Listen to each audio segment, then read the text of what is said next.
Feliz sábado, meus queridos irmãos. Agora vamos aos momentos que se seguem, né? Teremos o culto. E antes vamos entoar com todo entusiasmo, porque o nosso Deus merece, né? O hino 453.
Eu quero convidar aqueles que puderem, vamos nos ajoelhar.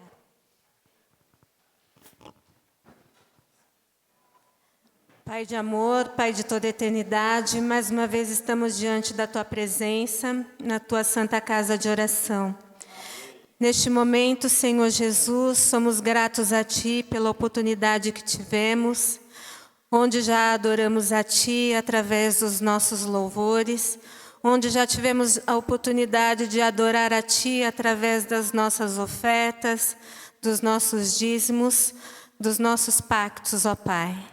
Somos gratos a Ti, Senhor Jesus, pois muitos não têm esta oportunidade. Pai querido, Te agradecemos também, pois esse é o dia da alegria, o santo sábado do Senhor. Muitos, Senhor Jesus, estão em guerras, estão doentes e não têm este privilégio, Senhor, de adorar a Ti. Mas nós, Senhor Jesus, somos privilegiados, ó Pai. Pai querido, abençoe o Teu povo, Senhor, em toda a face deste mundo. Abençoe a Tua igreja aqui da Vila Menuso, a Tua igreja que está espalhada no mundo. Abençoe, ó Pai. Permaneça conosco neste momento, abençoando aqueles que estão aqui e aqueles que estão também assistindo, Senhor, em suas casas, e aqueles também, ó Pai, que estarão assistindo posteriormente este culto, ó Pai. Fale com cada um nesta manhã. Abençoe o pastor José, que ele venha, Senhor Jesus, falar, que a mensagem venha de encontro com as nossas necessidades, que o Teu Santo Espírito, Senhor Jesus, possa tocar em nossos corações através da mensagem desta manhã. Permaneça conosco, é o que nós te pedimos e desde já agradecemos em nome por amor de Jesus. Amém.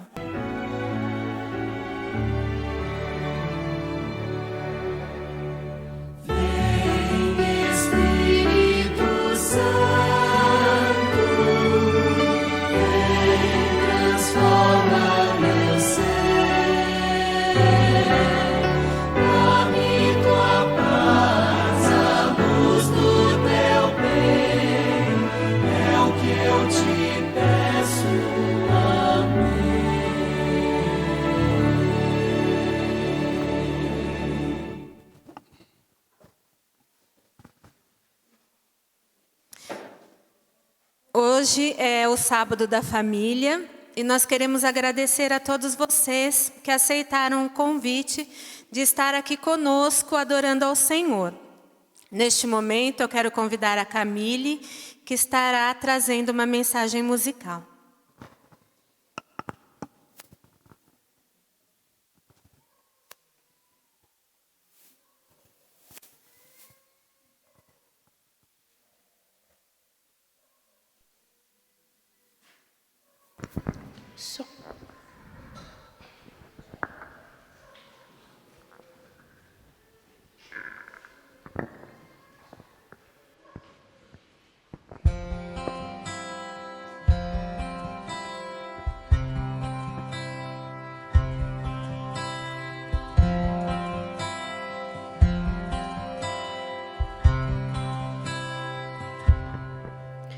O tempo não explica pra onde se leva a dor, e na memória as marcas me encontram o teu amor, amor que me liberta de quem ainda sou e me devolve o que um dia o passado aprisionou. Como será que você me vê?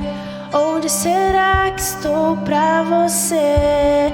Será que sabe o quanto já tentei? E mais uma vez tentando eu falhei. Será que mora em algum lugar onde minha voz consiga alcançar? Ter alguém que possa me encontrar, que mostre por onde eu devo caminhar.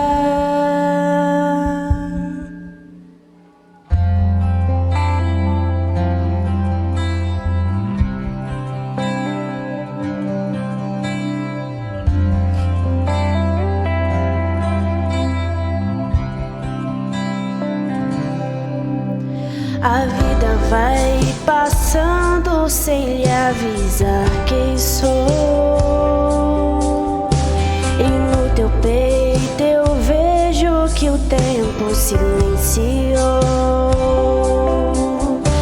e nos cabelos brancos de quem já se cansou, eu sigo do lado de fora da porta que me deixou.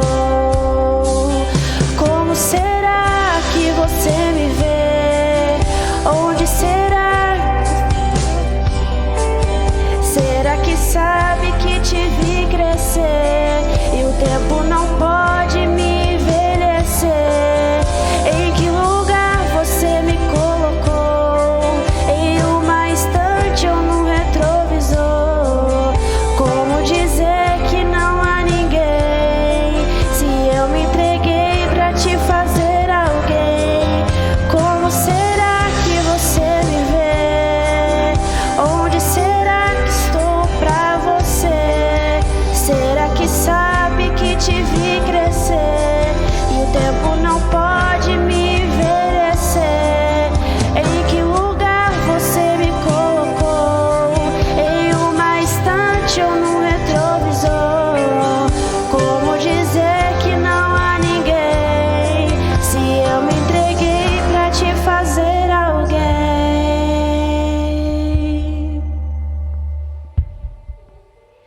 a vida vai passando sem lhe avisar quem sou. Amém.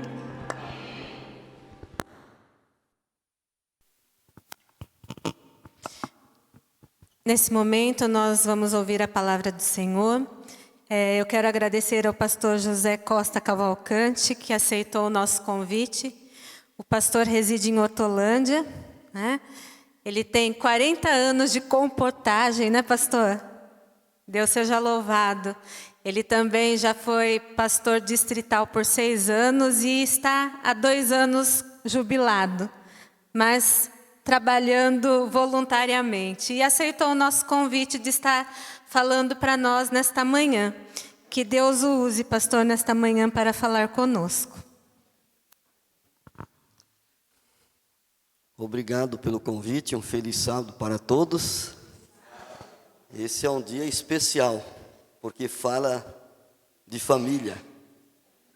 E a família é a coisa mais preciosa que Deus criou. E a gente precisa valorizar a família. Eu tive oportunidade de trabalhar por 40 anos no Ministério de Publicações, 38 anos, aí fui para o distrito, fiquei 6 anos, aí pedi a minha jubilação, aí pediram para eu contribuir com comportagem mais 2 anos. Aí encerrei com 46 anos de ministério. E não me arrependo de ter dedicado a minha vida ao Ministério de Publicações e à igreja. Eu não tenho como contar isso aqui, porque o nosso tema é outro, mas em um outro momento a gente pode partilhar, porque temos aqui uma figura ilustre, representando o ministério que eu mais aprecio e tenho razões bíblicas, proféticas, para dizer isso. No outro momento a gente explica isso. Mas vamos trabalhar o assunto desta manhã, que é o que nos interessa, porque a família ela está sendo ameaçada de extinção. E algo precisa ser feito para proteger essa identidade familiar, né? Quando nós pensamos em família, não tem outra maneira de nós vermos o contexto inicial a não ser através do Gênesis. Não dá para você pegar uma história de evolução e pegar um macaco e uma macaca para daí dar início à família. Não existe isso dentro do contexto biológico ou científico. Não há essa possibilidade. Mas nós encontramos no livro de Gênesis, no capítulo 1, você pode acompanhar alguns versos que nós vamos ler, e depois nós vamos trabalhar com alguns slides e encerraremos com o texto bíblico. Gênesis capítulo 1, verso 27, diz assim: criou Deus, pois, o homem, à sua imagem, a imagem de Deus o criou. Homem e mulher os criou. E Deus os abençoou e lhes disse: sede fecundos, multiplicai-vos, enchei a terra e sujeitai-a, dominai sobre os peixes do mar, sobre as aves dos céus, sobre todo animal que se arrasta pela terra. Então, o Gênesis relata que Deus iniciou a família humana fazendo o homem e a mulher. E antes do pecado, ele disse: frutificai, multiplicai e enchei a terra. Que plano fantástico Deus tinha em formar uma multidão de famílias no planeta Terra, porém sem pecado. Mas esse plano de Deus foi interrompido com a entrada do pecado, e agora a família passou a ser ameaçada. capítulo 2, verso 24, nós temos um outro texto precioso, que diz assim: por isso deixa o homem pai e mãe, e se une à sua mulher, tornando-se os dois uma só carne. Que profundidade de mensagem nós encontramos nesses textos que acabamos de ler. Poderíamos explorar cada frase, mas isso faria com que a gente entrasse num terreno teológico longo e talvez não alcançaria o objetivo de que precisamos para o fortalecimento das famílias aqui presentes. A gente precisa entender que Deus, Ele não fez duas mulheres para Adão. Embora exista aí uma filosofia pagã dizendo que a primeira mulher de Adão não foi Eva, foi Lilith. Acontece que ela é uma fantasia pagã, ela não existe. O primeiro texto que lemos fala desta mulher, segundo a lenda pagã, só que ela não aceitou ficar por baixo do homem, se rebelou contra o homem, preferiu abandoná-lo e foi se relacionar com os espíritos do mal. E então aí Deus deu um sono profundo e fez a segunda esposa de Adão, tirando-o da costela. E Eva aceitou ser, então, submissa ao seu marido.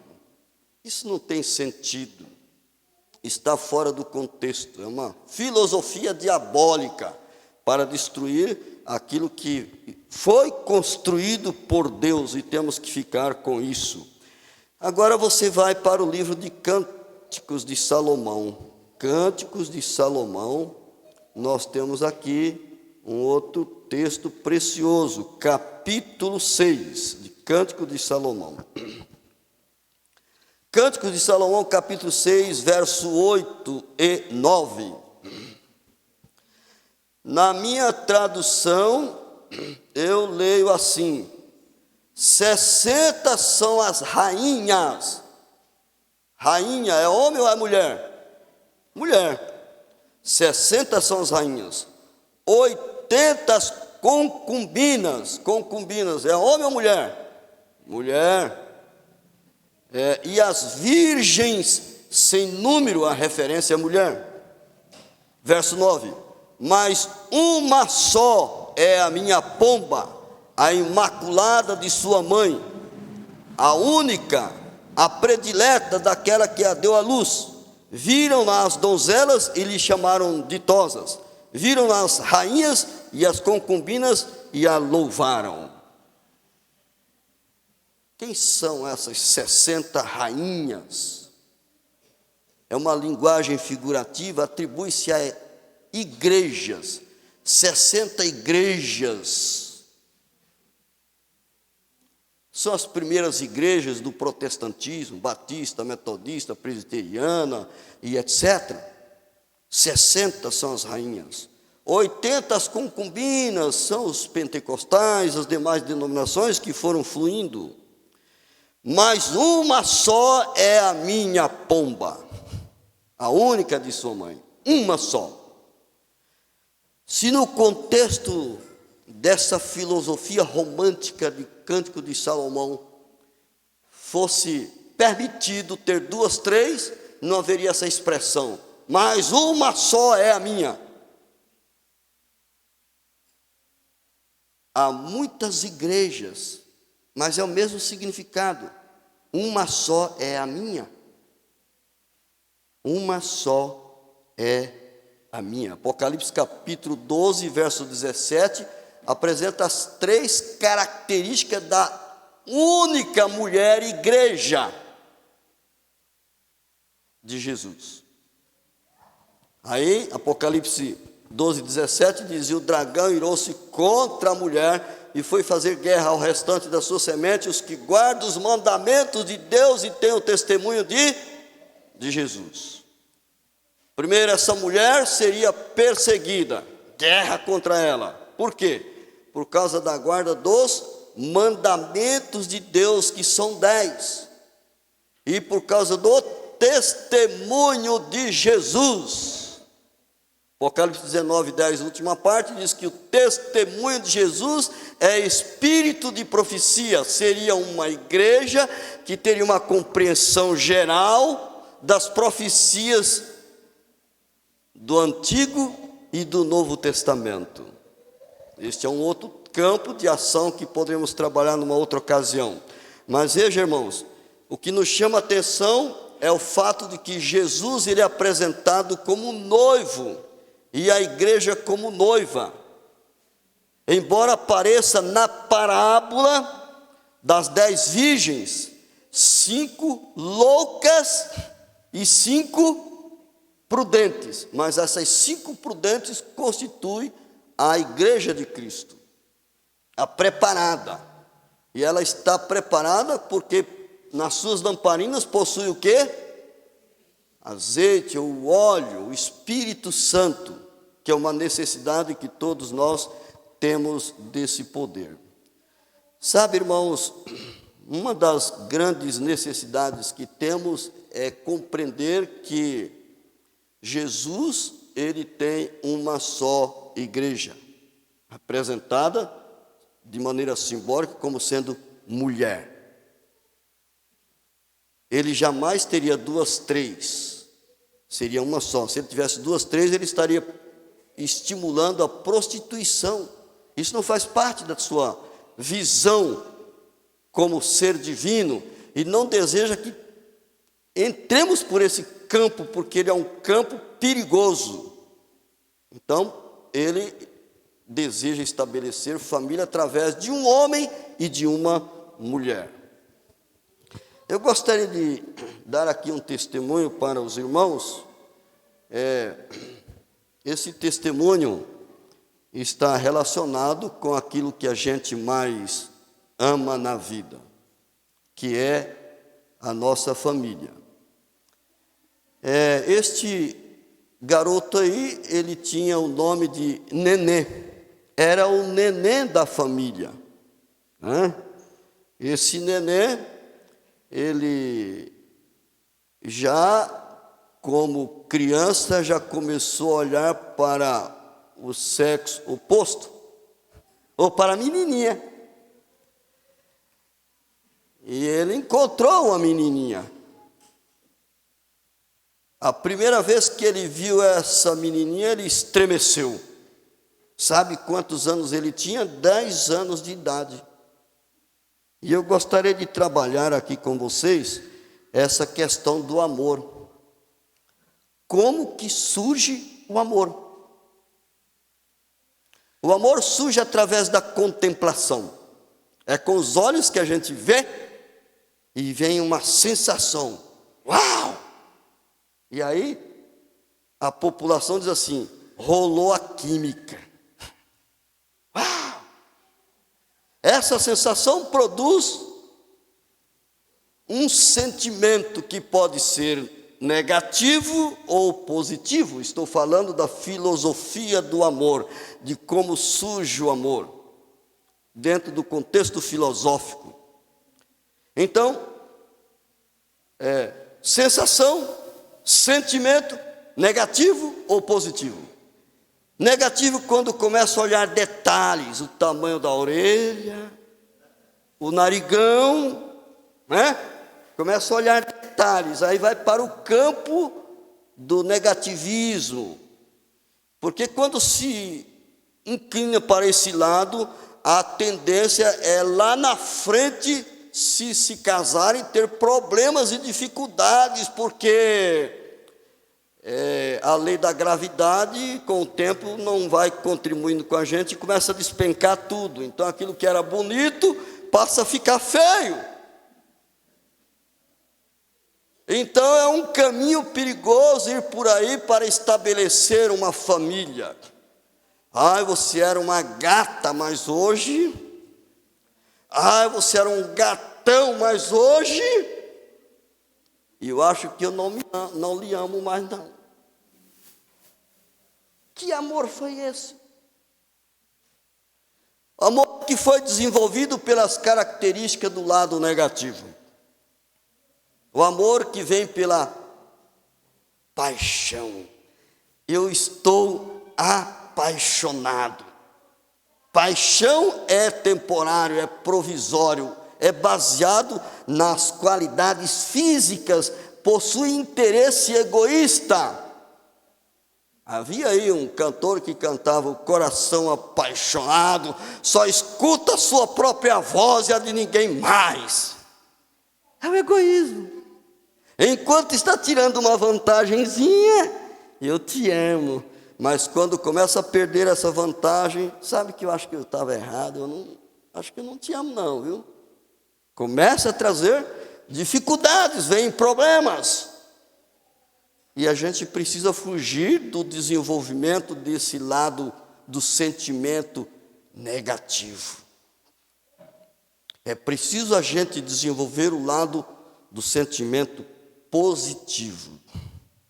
E quando se trabalha dentro do sentimento positivo, a gente consegue estabilidade no matrimônio, na constituição de uma família saudável. Quantos hoje a gente escuta por aí? Deus me livre, casar o quê, rapaz? Para que eu vou casar? Alguma coisa ele viu lá na própria casa, na própria família, entre pai e mãe, que desagradou, que teve uma visão negativa do casamento, do estabelecimento de uma família. Precisamos estar atentos, porque o inimigo está trabalhando de maneira intensa para levar crianças e jovens a contemplar o negativismo no relacionamento entre pais e filhos. Eu fui à televisão local da cidade de Nova Chavantina, Mato Grosso, para fazer a divulgação da campanha do quilo. E chegando lá, o proprietário da TV local: o pastor José Cavalcante acaba de chegar e pediu para que eu ocupasse já um microfone. Vamos conversar aqui ao vivo, aqui e agora. E o assunto que eu gostaria que o senhor falasse fosse sobre família. Eita, assim, ao vivo e a cores. Como é que eu vou fazer para resolver esse negócio aí? Vamos lá, pastor. E ele fez algumas perguntas, entre elas ele perguntou assim: o que precisa acontecer dentro do lar para que os filhos entendam que o casamento é importante, que a família é de real valor? E eu disse assim: meu amigo, para que o filho e a filha entenda o significado do casamento, o estabelecimento de uma boa família, é preciso que esses filhos percebam que o pai ama a mãe deles.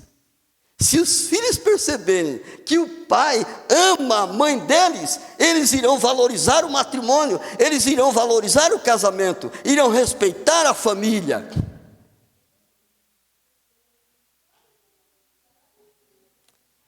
Vivemos num tempo em que casar está sendo uma coisa assim complicada, né? Muitos buscam o casamento através do amor natural, com resposta de coisas naturais, mais coisas materiais do que coisas que trabalham com o emocional e o espiritual da vida a dois. Pode ter uma certa estabilidade, pode ir até que a morte os separe, mas é mais difícil. O amor precisa ser desenvolvido dentro do sistema altruísta, demonstração de atos de bondade, de misericórdia, de compaixão e de perdão. Porque há dificuldades na família, não tem como. Não há possibilidade de termos um homem perfeito para uma mulher imperfeita, ou uma mulher perfeita para um homem imperfeito. Não existe essa possibilidade. Então as coisas precisam ser trabalhadas dentro do lar, para que com atos de bondade, de afeto, de companheirismo seja cultivado e demonstrado em meio à família. Aí está o nenê com aquela garotinha de 10, quando ele tinha 10 anos de idade. Aí já tem mais, né? 18 anos de idade. E deu casamento, olha aí. Que coisa interessante, né? Deu casamento. Deixa eu voltar essa aqui.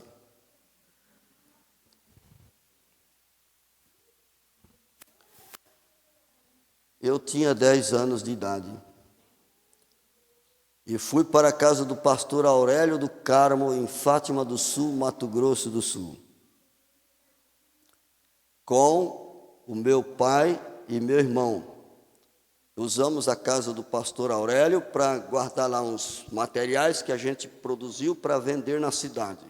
Cabides e outras peças de madeira. E quando a gente estava organizando as coisas ali, a porta da cozinha abriu e eu olhei, a menininha, ai que gracinha. E aí falei para o meu irmão, olha que garotinha bonitinha. Aí tu deixa de ser besta, rapaz. Ele era mais velho do que eu, né? Deixa de ser besta.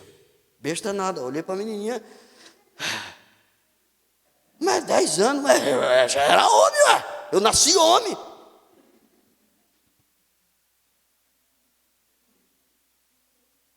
Passou, não sei se 2 anos ou 3 anos, eu via a belezinha de novo, dirigindo um culto jovem, numa cidade onde ajuntou várias igrejas, e nós fomos lá assistir. Quem estava lá? A Gracinha, dirigindo o culto jovem. E aí, quando terminou o culto jovem, nós saímos, e aquele grupo de mocinhos acompanhando para ver a Gracinha. A menininha. Nunca mais eu vi a menininha. Passou-se muitos anos. Ela foi para o Iapê. E o neném aqui foi para São Paulo.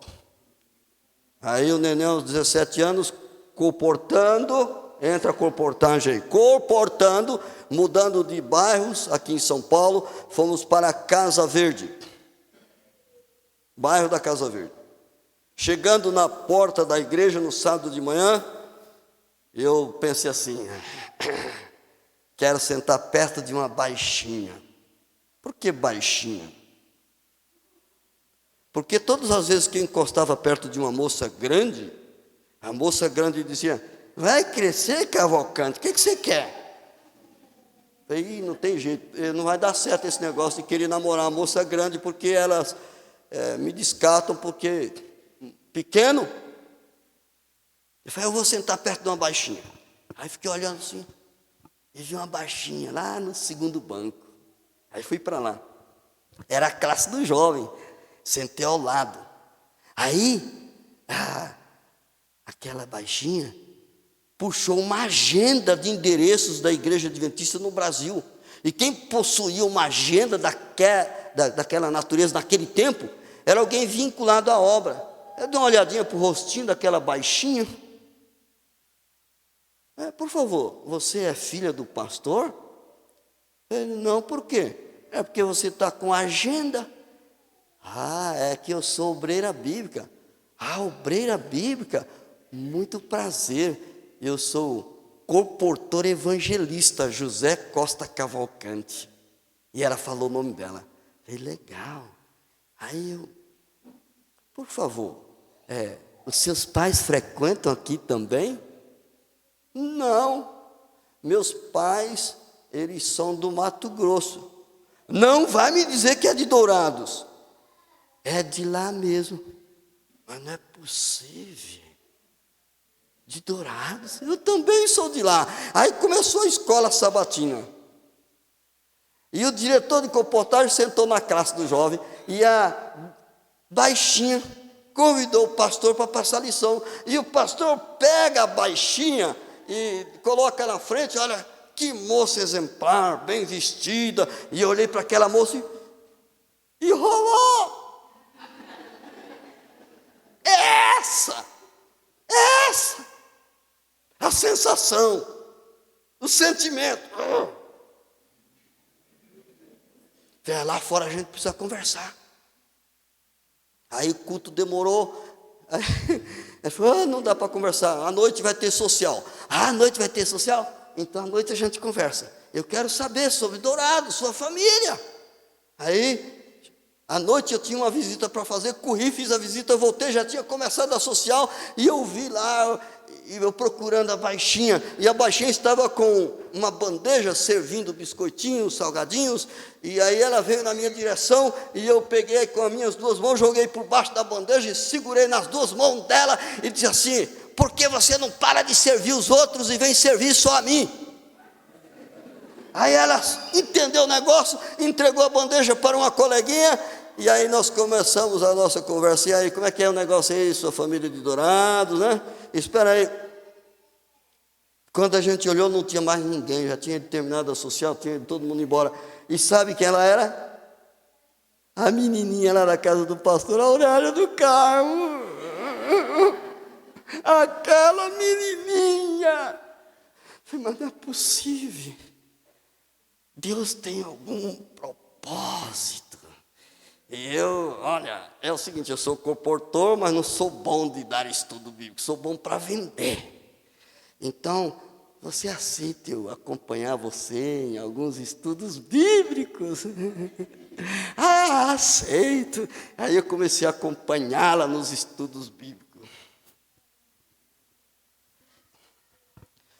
Até que chegou um dia, eu disse, Anália, eu tenho um pedido especial para fazer a você, mas não gostaria de ouvir um não. Ousado, né? Comportor é assim, é ousado. E aí, qual é o seu pedido? Você topa casar comigo? Você é doido, a gente nem namora. Diz, bom, a gente pede a namoro quando a gente não conhece a pessoa, não conhece a família. Mas eu conheço você desde os 10 anos, conheço a sua família. Para que eu vou pedir para namorar? Eu quero é casar com você. Não, você quer um tempo? Eu quero um tempo, eu vou orar. E ela disse que ia orar. Então vai orar, filha, vai orar. Passou uma semana, falei, tomara a Deus que ela já tenha a resposta de Deus. Nada. 15 dias. E aí a resposta? Nada. Mas não é possível, que Deus está demorando muito para responder esse negócio aí. Aí um domingo à noite eu fui levá-la à casa dela. E aí ela disse, eu tenho uma surpresa para lhe contar. Aí o que é? Eu tive um sonho. Sonho? Conta o sonho. E eu pensei assim, à medida que ela for contando o sonho, eu já vou dando a interpretação. Aí ela disse assim, eu estava com toda a minha família na frente da nossa casa, zona rural, e beira de estrada, vinha um moço bem vestido, e eu já interpretei, então era eu, porque eu andava bem vestido. Eu tinha 7 ternos bons e 9 pares de sapatos, porque eu imaginava assim que não podia comportor ter um sapato só, porque transpira muito, dá chulezinho. Aí a pessoa tem que entrar nas casas, tem que tirar o sapato. Então eu tinha bastante sapatos, tinha boas roupas, e ela disse assim, e vinha se aproximando do portão de nossa casa um moço bem vestido. Eu falei, sou eu! Sou eu. Já fui interpretando, sabe? E aí ele abriu o portão e foi entrando e chegou e começou a cumprimentar toda a minha família. E chegando perto de mim, ele abriu a sua bolsa. Opa, tinha uma linda bolsa, então era comportor, era eu. E aí ele disse assim, e ele tirou de dentro da bolsa uma linda Bíblia, abriu a Bíblia, mostrou para mim. E depois foi para o meu pai e entregou a Bíblia para meus pais. E eu dizendo, eu. Eu falei, e aí, o que aconteceu? Acabou o sonho. Ah. Mas o que você quer dizer com esse sonho? Eu não vim orando para que Deus respondesse? Sim. Esse sonho é a resposta. Você está aceitando casar comigo? Namorar, não é casar. Então, é isso. Não tinha esse negócio de beijinho na testa, não sei aonde, né? A gente nem pegava na mão, que era pecado naquela época, sabe? Então, ela disse, eu aceito a sua proposta. Uau! Aí eu saí correndo, eu despedi dela, porque tinha horário para chegar no alojamento, às 10 horas da noite, fechava a porta, apagava as luzes do alojamento da campanha, né? E aí eu corri, porque não podia chegar atrasado, e eu cheguei atrasado, já tinham fechado a porta, mas o rapaz deixou meio aberta. Aí eu falei, é fácil. Tudo apagado as luzes, e era um salão grande, e aí eu entrei ali, e tinha uma tomada geral, e eu fui na tomada geral, e liguei todas as lâmpadas.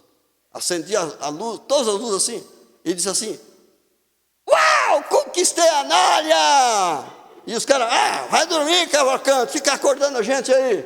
Rapaz, eu conquistei a Anália, por favor, respeite-a.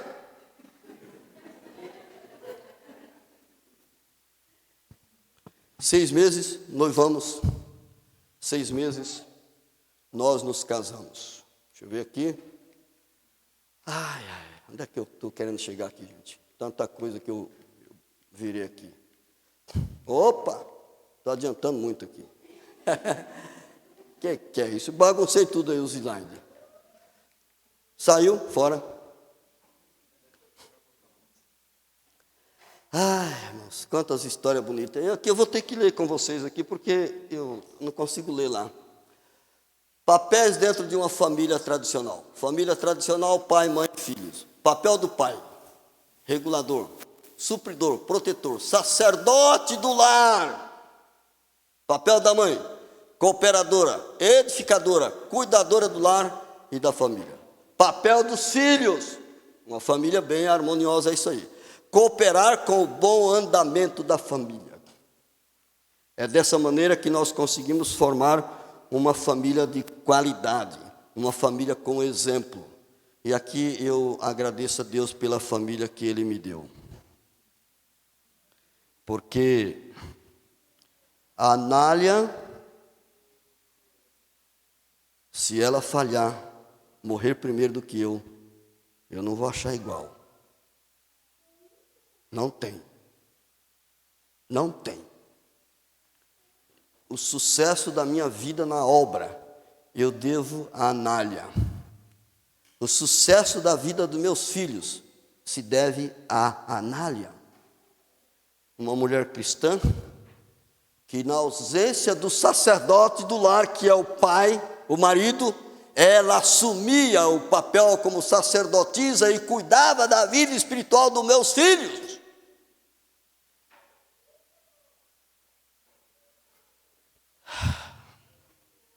Aqui está a Anália, a menininha. Este é o filho mais velho. Está em casa, veio do IAPE, Pernambuco. Ele é diretor-geral do colégio lá do IAPE. Formado em teologia, pedagogia, filosofia e gestão em empresa.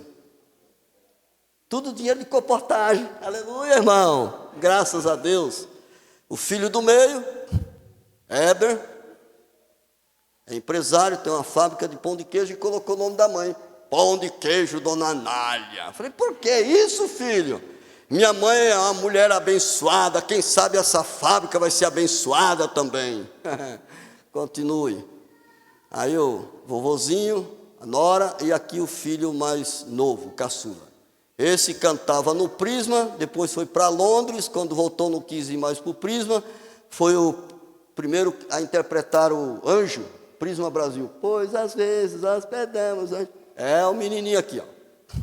Quando ele era pequenininho, ele escutava o Prisma Brasil, ou o Prisma cantando, e o filho do pastor Antenor de Abreu fazia solo, e ele dizia assim, mãe, quando eu crescer eu vou cantar no Prisma. Aí eu falei, que tu vai cantar no Prisma nada? Veio para cá, foi cantar no Prisma, tornou-se solista do Prisma.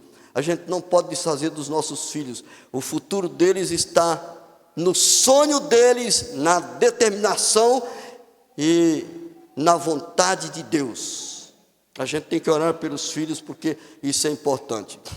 Aí está toda a família. Aí foi um almoço especial lá em Cuiabá, na minha ordenação. Já fui ordenado quando era velhinho, já de cabeça branca. Deus me deu essa ordenação na comportagem. Comportagem me deu a ordenação no ministério, e eu devo muito à comportagem. Ela e eu temos uma vida de oração. É isso que faz a diferença no lar. E aí eu quero ler essa citação. O pai é o sacerdote do lar. É o sacerdote do lar. O pai é, em certo sentido, o sacerdote da família, apresentando ante o altar de Deus o sacrifício da manhã e da tarde. Culto da família de manhã e de tarde. A esposa e os filhos devem ser encorajados a unir-se nesta oferenda e também a participar dos cânticos de louvor de manhã e de tarde. Como sacerdote da família, deve confessar a Deus os pecados cometidos por ele mesmo e pelos seus filhos durante o dia. O que Jó fazia? Jó fazia exatamente isso. Ele confessava os seus pecados diante de Deus e confessava os pecados dos seus filhos e se apresentava diante de Deus diariamente. Onde aqui estão esses pais nos dias atuais?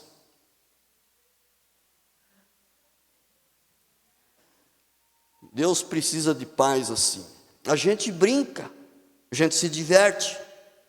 Tem pais que não brincam com os filhos, não brinca com a esposa, vai para o parquinho. Amizade, companheirismo, tudo isso é importante para o estabelecimento de uma família que seja modelo, seja referência.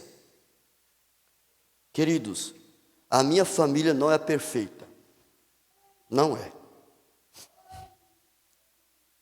A gente tem lutas e dificuldades, mas uma coisa nós não podemos falhar, que é a comunhão com Deus de manhã e de noite. Não podemos falhar. Muitos lares cristãos fracassam por falta da comunhão familiar com Deus. Cantar em casa com os filhos, orar com os filhos, ler trechos da Bíblia, contar historinha para eles. As famílias adventistas não estão cultivando este hábito e querem ter sucesso na família. Impossível. Não há essa possibilidade.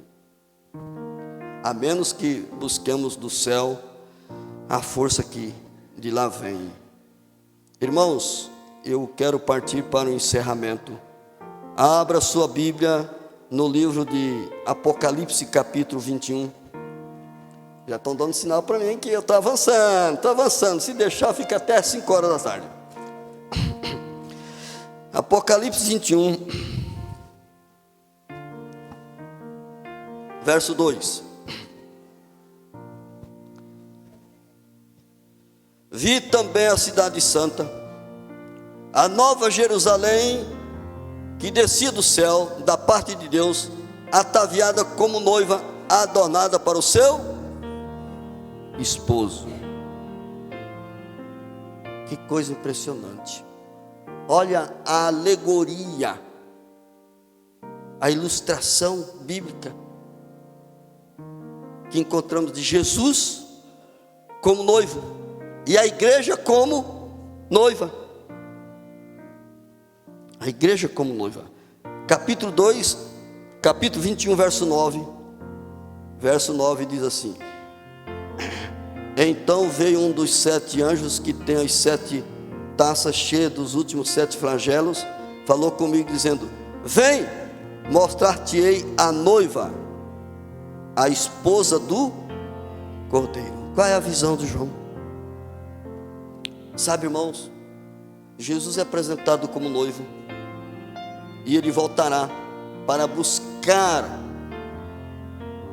a sua noiva para uma festa de casamento lá no céu. Quanto tempo vai ser a festa de casamento lá no céu? 1000 anos. Está no Apocalipse. E quando completaram os 1000 anos da festa de casamento da igreja com o noivo Cordeiro, então a igreja entra na cidade santa, a Nova Jerusalém, e o noivo, o esposo, também entra, e a cidade começa a descer do céu. Passado 1000 anos, ela começa a descer. Chega uma certa altura, a cidade para no espaço. O noivo, esposo, desce, ressuscita os ímpios. Juízo final para eles. Eles reconhecerão a justiça de Cristo, mas serão destruídos com fogo que vai descer do céu. Porque a maldade permanece no coração deles, porque quando eles viram a cidade, eles quiseram atacar a cidade para tomá-la. E o Apocalipse diz assim: desceu o fogo do céu. E este mesmo fogo que mata os ímpios, queima Satanás e os anjos maus, purifica a terra. E uma vez a terra purificada, a cidade santa recomeça a sua descida. E Jesus aqui embaixo, vem noiva, e a cidade santa começa a descer. Começa a descer, como diz o João, adornada como noiva para o seu noivo. Aqui a Bíblia diz que é a cidade santa, Nova Jerusalém, é a noiva. Ela não seria noiva se a igreja não estivesse lá dentro. Ela só é a noiva porque dentro dela está a igreja. E você faz parte dessa igreja. Mas é preciso valorizar a família. Eu não quero perder meus filhos. Adão era perfeito? Não. Mas era melhor do que você e eu, sim ou não? Lógico que sim. Mas ele perdeu um filho. Qual foi o filho? Caim. Corremos o risco de perder nossos filhos. Por isso temos que demonstrar amor, afetividade, carinho dentro do lar. Porque sem isto, eles não acreditarão na existência do amor. Não acreditarão. E eu digo como iniciei: o amor, irmãos, não vem de macaco, não vem de uma pedra. O amor, o Evangelho de 1 João, capítulo 4, diz lá: o amor procede de Deus. Aquele que não ama, não conhece a Deus, porque Deus é amor. Nós temos que demonstrar isso na prática dentro do nosso lar, para com os nossos filhos, para com os nossos netos, nossas noras, para com a nossa família, nossos vizinhos. Temos que dar testemunho de que o amor que está em nosso coração não é o amor paixão, é o amor princípio de origem divina. Vamos ouvir uma música. E com esta música nós agradeceremos a Deus pela oportunidade de juntos termos passado aqui conversando um pouco sobre a essência da família que procede do amor divino. Amém.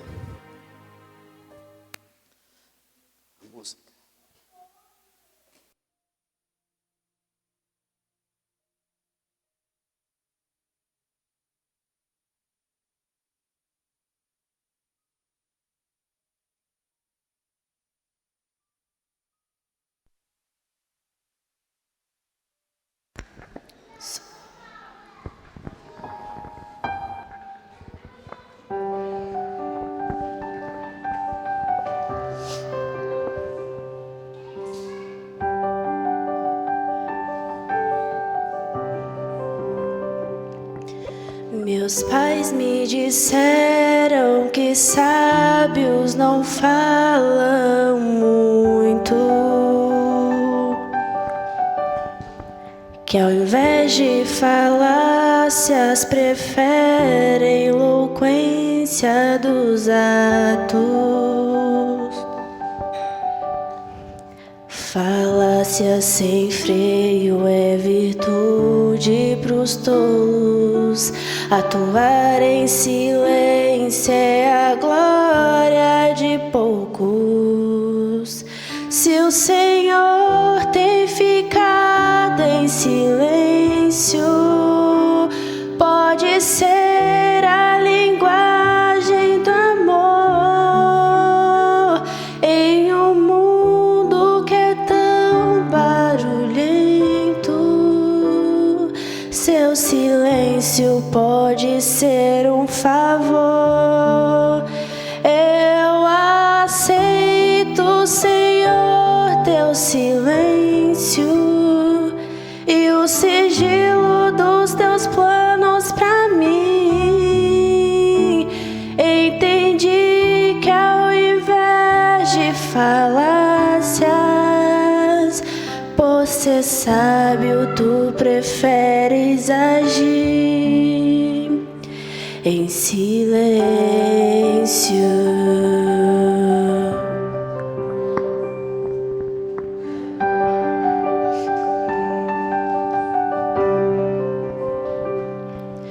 Ainda que falte a figueira e os frutos do campo, que a seca desfaça a colheita, frustrando os meus planos. Ainda que falte resposta ao clamor, eu me alegro em viver as razões do Senhor.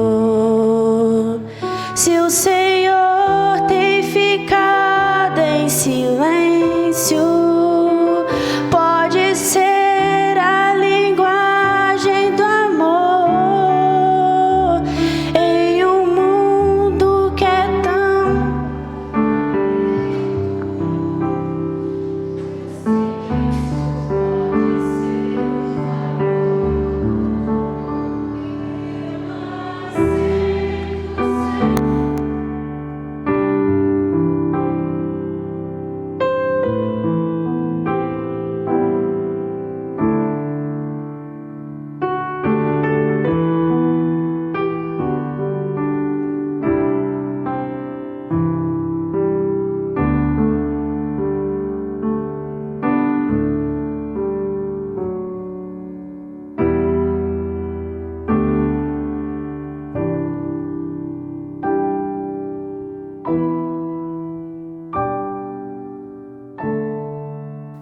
Oremos. Obrigado, Senhor, pela manifestação do Teu Espírito em nosso meio. Que continuemos acreditando neste amor que vem do céu. É um amor inexplicável, incondicional. Que possamos, dentro do nosso lar, demonstrar a presença divina no nosso coração, que sejamos transformados dia a dia em pais melhores para os nossos filhos, em esposo melhores para as nossas esposas, esposas melhores para os seus maridos. Ó Deus, que o Teu Divino Espírito Santo transforme cada lar aqui presente, cada pai, cada mãe, cada filho, para que unidos em Cristo Jesus, mesmo diante de silêncio que às vezes nós temos, mas deixemos as falácias do mundo e nos volvemos para a Tua palavra, que é a garantia da sustentabilidade da nossa fé, do nosso amor e da certeza que temos da salvação de nossa família em Cristo Jesus. Leva-nos para os nossos lares e traga-nos de volta à tarde para continuarmos esse tema de família em nome de Jesus. Amém.